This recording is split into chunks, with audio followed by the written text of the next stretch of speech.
Anthony, your perspective on the incoming administration and what that means for regulation, for policy making, for ease of doing business for you or lack thereof?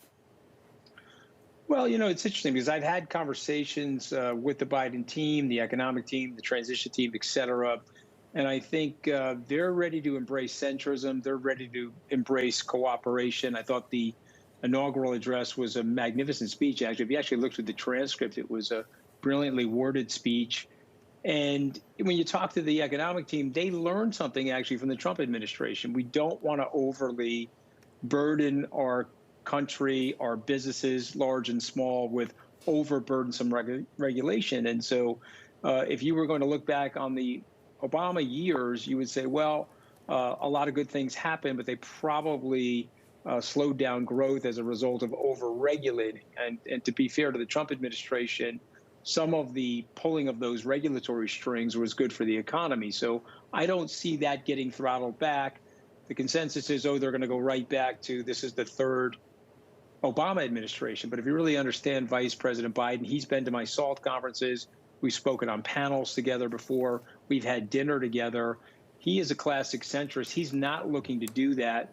And I think that message has resonated down to his economic team. So I'm actually probably more optimistic than the base case on where regulation is going. How do you merge, though, speeches with real policy? And I'm thinking big fiscal and very loose monetary policy that continues to push these markets at fresh record highs. Well, listen, I mean, I think your question implies that there's a problem with what is going on, and there certainly is a problem. If we continue on the trajectory that we're on right now, the wealth gap will continue to widen because money is flowing in. You've got a 23% increase in dollars printed or made in the last 6 months. That's flowing into high-price assets and scarce assets. It's making the wealthy wealthier. And at the same time, you've got 26, 27 million people out of work. And so you have stagnant wages.